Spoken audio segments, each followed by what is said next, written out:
Good evening. You're watching the Chucktown Wind Report. It's almost 9 o'clock p.m. My name is Shay Gibson with Weather Flow. Let's go ahead and talk about winds and weather for tomorrow and Wednesday.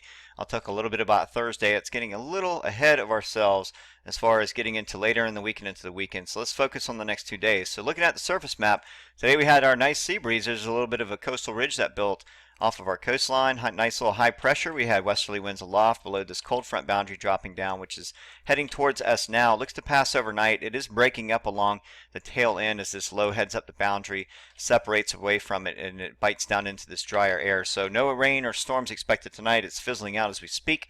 But it did help to provide some healthy return flows and some additional enhanced gradients for the coastline as far as the sea breeze goes. So we were looking pretty good. Southeast North Carolina all the way down to southern South Carolina saw a decent, healthy, moderate sea breeze today.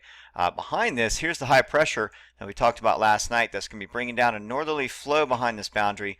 The issue is that as it drops down into the Ohio Valley, it's not going to be far enough to the east to be able to provide a northeasterly wind tomorrow. It does not look favorable for that, even though there's 1 or 2 models that are hinting northeast wind.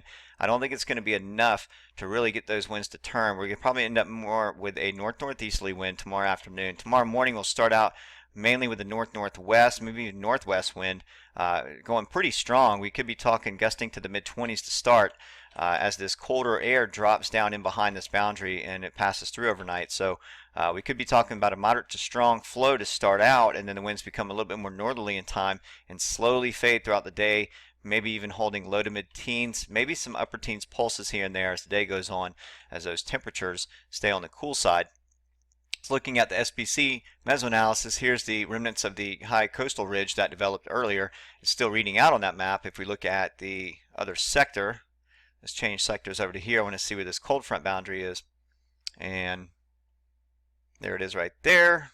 Here's the tail end. You can see the precipitation breaking up. Here's the central low pressure on the boundary sliding up along it, heading out to the ocean, and all that moisture behind will dissipate and fizzle out. We won't see anything out of that.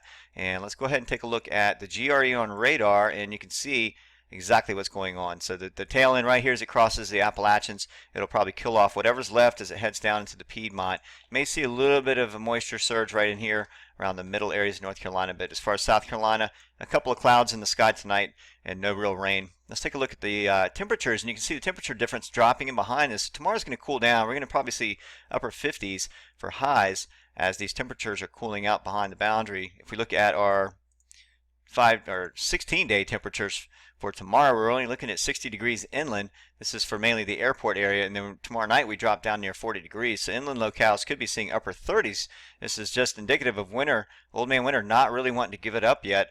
And then we gradually warm up just a little bit on Wednesday, and then we start to warm up again Thursday. We have one more down spell on Saturday, and then we come back up and stay warm for several days after that. So a little bit of an unsettled weather pattern, mainly due to a couple of polar jet stream dips across the country, a couple in succession. So Thursday could have a very strong cold front that comes through the area, and we're watching that as well. Let's take a look at Datascope for Charleston. Right now we're still showing residual 15 knots at the Isle of Palms Pier.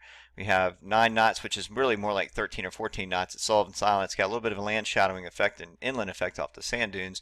And then Folly Beach is still showing 14 knots. So these nocturnal values are holding through with that cold front boundary pushing down from the north, holding it. We'll probably reach the inversion level now where we see low-level jetting at night, or otherwise known as nocturnal jetting. So that's why the numbers would stay past the sea breeze, because they get flipped into a whole different realm of wind. So looking at the details, let's go ahead and talk about tomorrow. I've got this map blown up, so you can see where I'm toggling here at the bottom. It shows another day. It's only because I've offset the resolution by blowing up the map. But you can see all these models are in agreement with this cold front passage tonight, somewhere between 4 and 5 a.m. when the winds go west, dive down from the northwest, and become northerly pretty much all day long.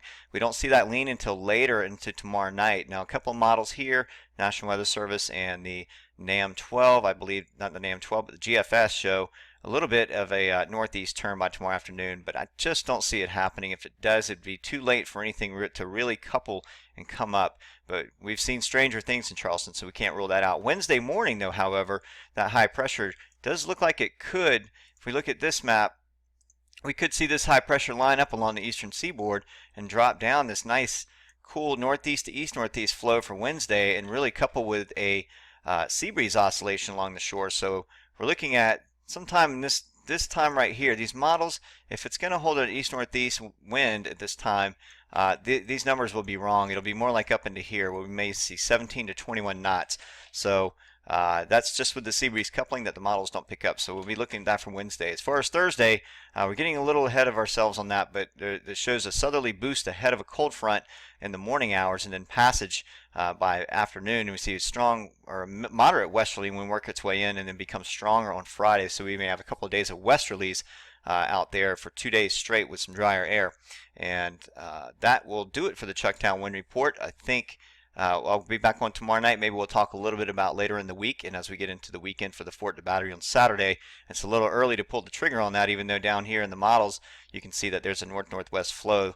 That could change. That's apt to change every day this week. That these numbers and these directions change, may even become northeast. We don't know yet. So with that said, tomorrow, as I said, the sea surface temperature is about 67 degrees, and the high tide for tomorrow is going to be 6:45 p.m., low tide at 12:38 p.m., and that will do it for the Chucktown Wind Report. Until tomorrow night, thanks for watching. I'll talk to you soon.